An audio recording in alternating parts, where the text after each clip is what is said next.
Sweden has taken over the presidency of the EU this month for the next 6 months.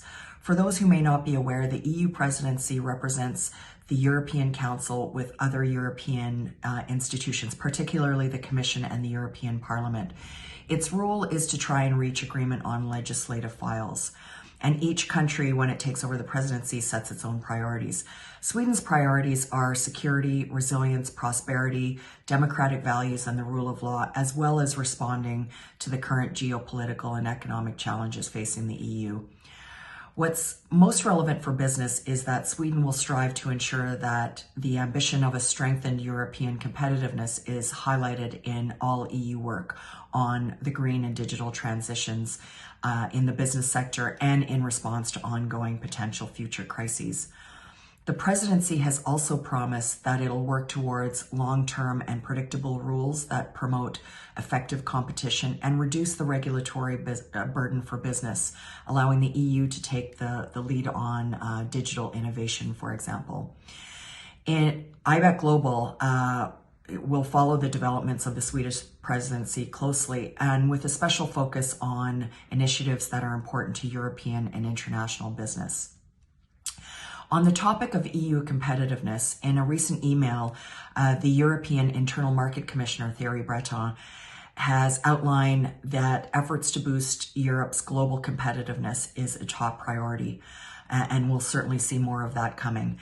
The email states that high energy prices in Europe will continue to affect the entire industrial supply chains and small and medium-sized businesses, while at the same time China, the US, and other countries are trying to attract Europe's industrial capacities. He says that without a strong manufacturing base, Europe's security of supply, exportability, and job creations are at risk. Since gas prices in Europe are around 6 times higher than the average price of the previous 10 years and more than 4 times higher than the competitor countries like the US, there is fear that larger firms will relocate operations outside of Europe, while smaller businesses could very well go bankrupt.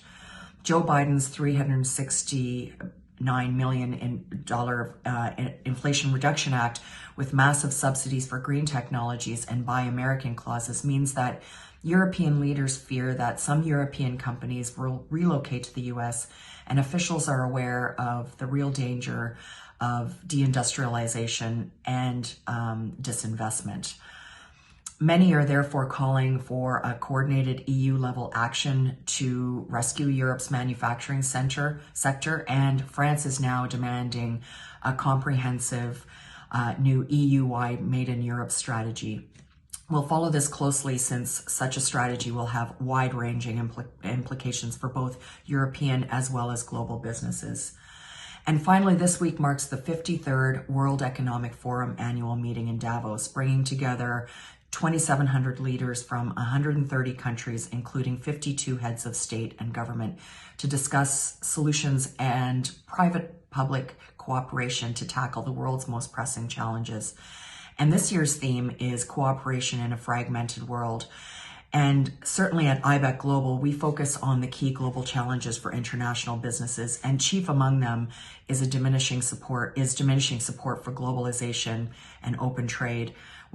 We're seeing more protectionism and increased geopolitical tensions between major powers such as the US, EU, and China.